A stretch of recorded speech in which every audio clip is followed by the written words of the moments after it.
Friends, మీ అందరికీ కూడా శుభం జరగాలని కోరుకుంటూ కార్తీక మాసం కేదారేశ్వర వ్రతము శుభాకాంక్షలతో మరో కొత్త వీడియోతో మీ ముందుకు వచ్చేసిందండి మన ఛానల్. కేదారేశ్వర వ్రతం మన హిందువులు ఆచరించే వ్రతాలలో ఇది కూడా ఒక గొప్ప వ్రతం.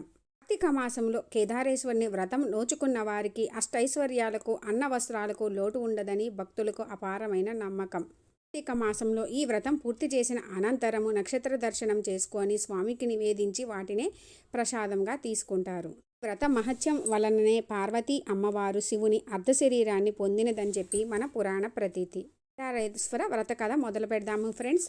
కొన్ని అక్షింతలు తీసుకొని మనము వ్రత కథ వినేటప్పుడు చేతిలో పెట్టుకోవాలి.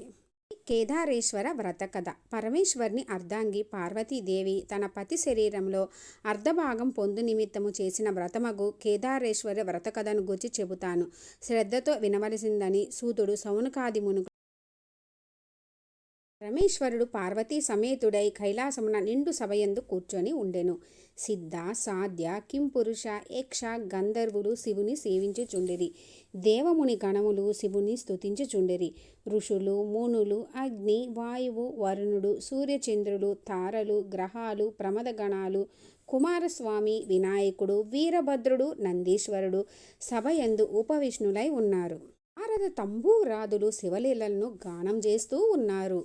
రసాల సాల తమల వకుల నారికేల చందన పనస జంబు వృక్షములతోనూ చెంపక పున్నాగ పారిజాతాది పుష్పాదులతోనూ మణిమయ కుట కాంతులతో చెలువొందు నదీ నద పరములతోనూ చతుర్దశ భువనాలు కూడా పులకిస్తూ ఉన్నాయి.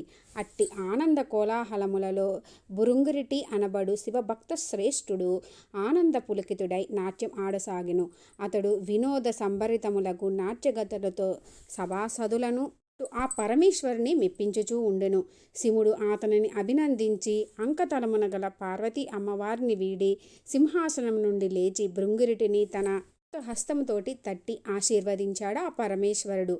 అదే అదను నందు భృంగి మొదలుగా గల మాగదులు శివునికు ప్రదక్షిణం చేసి నమస్కరించారు.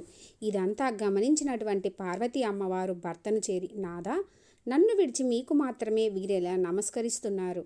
ఆటపాటలతో మిమ్ము మెప్పించి మీ నుండి నన్ను వేరుపరిచి ఇట్లేలా చేశారని చెప్పి భర్తను ప్రశ్నించెను. అంత సదాశివుడు సతీమణి అయిన పార్వతిని సందిటకు తీసుకొని, దేవి, పరమార్థ విధులగు యోగులు నీ వలన ప్రయోజనం కలుగజేయబడవని నిన్నిట్లు ఉపేక్షించి నాకు మాత్రమే నమస్కరించారని జవాబిస్తాడు ఆ పరమేశ్వరుడు. సాక్షాత్ పరమేశ్వరుని ఇల్లాలినై ఉండి దండ ప్రణామములకు నోచుకొని అయోగ్యురాలునని కోపగించుకొని ఈశ్వరునితో సమానమగు యోగ్యతను ఆర్జించుకొనుటకై తపస్సు చేయాలని చెప్పి అమ్మవారు నిర్ణయించుకున్నారు.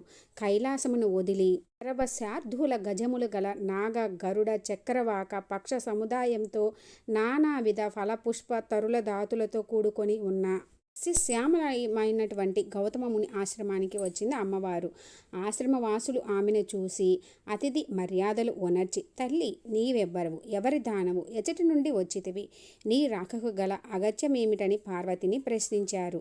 వారి ప్రశ్నలకు పార్వతి మిక్కిలి ఆనందించినదై యజ్ఞయాగాది క్రతువులచే పునీతమైన గౌతమముని ఆశ్రమమును నిష్ఠాగరిష్ఠులై అలరారు పుణ్యపురుషులారా, పవిత్రాంగనలారా, నేను హిమవంతుని పుత్రికను, సాక్షాత్ పరమేశ్వరుని ఇల్లాలుని, శివుని సతిగా నా నాదునితో సమానమగు యోగ్యతను పొందగోరి తపస్సు చేయాలని సంకల్పించుకున్నాను. ఇంది నిమిత్తమై మీ ఆశ్రమానికి వచ్చిన దానను అన్నది పార్వతి.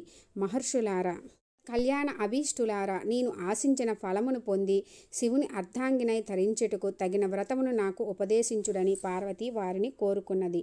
అందుకు గౌతముడు, పార్వతి, చితార్థదాయకమగు ఉత్తమ వ్రతము ఒకటున్నది. అది కేదారేశ్వర వ్రతము.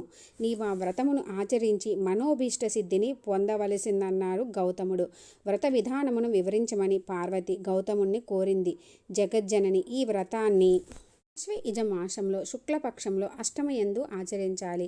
ఆ రోజున శుచిగా స్నానాదులు ఆచరించి నిర్మలమైన మనస్సుతో మంగళకరములకు ఏకవింశతి దారముతో చేతికి తోరమును ధరించి షోడశోపచార విధులతో పూజను నిర్వహించి ఆ రోజున ఉపవాసం ఉండవలెను.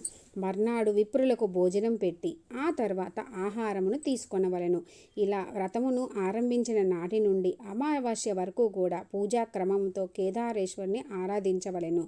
ధాన్యరాశిని పోసి అందు పూర్ణ కుంభమును ఉంచి 21 పర్యాయములు సూత్రమును చుట్టి పట్టు వస్త్రముతో దానిని కప్పి ఉంచి నవరత్నములు గాని సువర్ణమును గాని ఉంచి గంధ పుష్ప అక్షంతలతోటి పూజించాలి. దేవి 21 మంది బ్రాహ్మణులను రప్పించి వారి పాదములను కడిగి కూర్చుండబెట్టి యథావిధిగా ధూప దీప గంధ పుష్పాక్షలతోటి పూజించి భక్ష్య భోజ్య నైవేద్యాదులు కదలీ ఫలాలు పనసలు ఆరగింపజేసి తాంబూల దక్షిణలు ఇచ్చి వారిని తృప్తిపరచవలెను. ఈ తీరున వ్రతమాచరించిన వారిని శివుడు అనుగ్రహించి మనోభీష్ట సిద్ధిని కలుగజేయనని గౌతముడు పార్వతీదేవికి వివరించారు. గౌతమ మహర్షి చెప్పిన విధి విధానములను అనుసరించి పార్వతీ అమ్మవారు కేదారేశ్వర వ్రతాన్ని నిష్టగా భక్తితో చేసింది. పరమేశ్వరుడు సంతుష్టాంతరంగతుడై అంటే సంతుష్టంతో ఆమెను అభిష్టానుసారం తన మేనులో సగభాగము పార్వతికి అనుగ్రహించెను. అంత జగదాంబ ఆ పార్వతీ అమ్మవారు సంతుష్టాంగ తరంగ అయి భర్తతో తన నిజ నివాసమైన కైలాసమునకు వేగెను. కొంతకాలమునకు శివభక్త పరాయణుడగు చిత్రాంగదుడను గంధర్వుడు నందీశ్వరుని వలన కేదారేశ్వర వ్రతమును దాని మహత్తును విన్నవాడై మనుష్యలోకమునకు దానిని గురించి వెల్లడి చేయకోరి దివి నుండి భూకేతించి ఉజ్జయిని నగరంలో ప్రవేశించి ఆ నగరాన్ని పరిపాలిస్తున్నటువంటి రాజు వజ్రదంతునకు కేదార వ్రత విధానాన్ని వివరించాడు.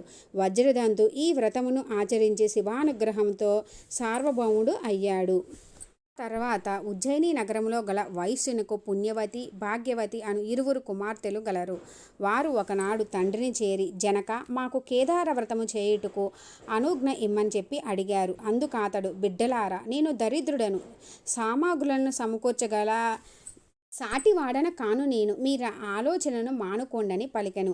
అందుక వైశ్యపుత్రికలు మీ ఆజ్ఞయే మాకు ధనము అనుజ్ఞ మాత్రము ఇవ్వవలసిందని కోరుకున్నారు. వారిరువురు ఒక వటవృక్షం కింద కూర్చొని తోరము కట్టుకొని పూజను భక్తితో చేసుకున్నారు. పరమేశ్వరుడు వారులకు పూజా సామాగ్రిని అనుగ్రహించాడు. వారు కల్పోక్తముగా వ్రతమాచరించారు. శివుడు సాక్షాత్కరించి వారికి ఐశ్వర్యములు సుగంధ రూపములను ప్రసాదించి అంతర్ధానం అయ్యాడు. ఆ వైశ్యపుత్రికలకు యుక్త వయసు వచ్చింది. సౌందర్య సోయగం కలిగిన ఆ వైశ్యపుత్రికలో పెద్ద ఆమె పుణ్యవతిని ఉజ్జయిని నగర మహారాజు చిన్నామెను భాగ్యవతి చోళభూపాలుడు వివాహం చేసుకున్నారు. వారి తండ్రి యగు వైశ్యుడు ధనధాన్య సమృద్ధితో రాజభోగములతో పుత్రులను పొంది సుఖంగా జీవిస్తూ ఉన్నారు. మరి కొంతకాలానికి చిన్న కుమార్తె భాగ్యవతి ఐశ్వర్య మదోన్మత్తురాలై కేదార వ్రతాన్ని మర్చిపోయింది. అందువల్ల ఈశ్వరానుగ్రహం కోల్పోయింది. ఆమె భర్త ఆగ్రహానికి గురైంది. ఆమె భర్త ఆమెను కుమారుణ్ణి రాజ్యము నుండి వెడలగొట్ట వేశాడు. ఆమె పడరాని పాట్లు పడుతూ ఒక బోయవాని వింట ఆశ్రయం పొందింది. ఒకనాడు ఆమె తన కుమారుడిని చేరబిలిచి నాయనా నీ పెద్ద తల్లి ఉజ్జయినీపురం మహారాణి ఆమె వద్దకు వెళ్ళి మన దీనస్థితిని వివరించి ఆమెను సహాయం అర్థించి తీసుకొని రావలసిందని చెప్పి పంపించింది. అతడు ఉజ్జయినికి వెళ్ళి తమ దుస్థితిని వివరించాడు. ఆమె కొంత ధనమిచ్చి కుమారుణ్ణి సాగనంపింది. అతడు తిరిగి వస్తుండగా మార్గమధ్యమందు మహేశ్వరుడు చోరుని రూపంలో వారిని అడ్డగించి అతని వద్ద గల ధనాన్ని కొల్లగొట్టాడు. అతడు జరిగిన దానికి మిక్కిలి విచారించి మరలా పెద్ద తల్లి వద్దకు వెళ్ళి జరిగిన సంగతిని వివరించాడు. ఆమె మరలా కూడా కొంత ధనాన్ని ఇచ్చి పంపింది. ఈ పర్యాయము కూడా మార్గమధ్యము అందు చోరు రూపుడైన శివుడా సొమ్మును తీసుకొని పోయాడు. మరలా కూడా అతడు పెద్ద తల్లి వద్దకు బయలుదేరగా అంతర్వాహిని నుండి ఈశ్వరుడు ఓయి నీవు ఎన్నిసార్లు నీ పెద్ద తల్లిని అడిగి సొమ్ము తెచ్చుకున్నా నీ తల్లి కేదార వ్రతమును మానివేసిన కారణంగా ఆ సొమ్ము మీకు దక్కదని హెచ్చరించాడు. ఆ మాటలు విన్న అతడు తిన్నగా పెద్ద తల్లి వద్దకు వెళ్ళి తాను విన్న మాటలను తెలియపరుస్తాడు. ఆమె బాగా ఆలోచించి అతని చేత కేదార వ్రతం చేయించి డబ్బిచ్చి పంపింది. తల్లితో కేదార వ్రతం చేయవలసిందిగా చెప్పమన్నది. అతడు ఆ ప్రకారం తల్లి వద్దకు వెళ్ళి పెద్ద తల్లి ఇచ్చిన సొమ్ముని ఇచ్చి వ్రతం చేయవలసిందని పెద్దమ్మ చెప్పిన మాటలను చెబుతాడు. గుర్తు కలిగిన భాగ్యవతి భక్తితో కేదార వ్రతాన్ని చేసింది. ఆమె భర్త మంది మాద్బలంతో వచ్చి ఆమెను కుమారుణ్ణి రాజధానికి తీసుకుని వెళ్తాడు. భాగ్యవతి ప్రతి సంవత్సరము కూడా కేదార వ్రతం చేస్తూ శివానుగ్రహం పొంది సుఖశాంతులతో సౌభాగ్య సంపదలతో జీవిస్తూ ఉంది. ఎవరు అయితే ఈ కేదారేశ్వర వ్రతమును నియమనిష్టలతో కల్పోక్తముగా చేయుదురో, ఎవరైనా ఈ కథ చదివినా విన్నా అట్టివారు ఎట్టి కష్టములు లేనివారై సుఖముగా జీవించి అంత్యమున శివ సాన్నిధ్యమును పొందుదురు. ఈ కేదారేశ్వర వ్రతము యొక్క మాహత్యాన్ని సూతుడు సౌనకాది మునులకు చెప్పెను. వ్రత కథ విన్న తర్వాత చక్కగా అక్షింతలు స్వామివారి చెంత ఉంచి నమస్కరించుకోవాలి. కేదారేశ్వర వ్రతమును కార్తీక మాసంలో చంద్రుడు కృత్తికా నక్షత్రంతో కలిసి ఉన్న రోజు కార్తీక పౌర్ణమి రోజు జరుపుకుంటారు. ఇంకా కొందరు కార్తీక మాసంలో కార్తీక సోమవారాలలో కూడా కేదారేశ్వర వ్రతం చేసుకుంటారు. వ్రత కథను విన్నవారికి కానీ చదివిన వారికి కానీ భార్యాభర్తల మధ్య సఖ్యత కలిగి సుఖశాంతులతోటి పర సౌఖ్యాలు కలుగుతాయి.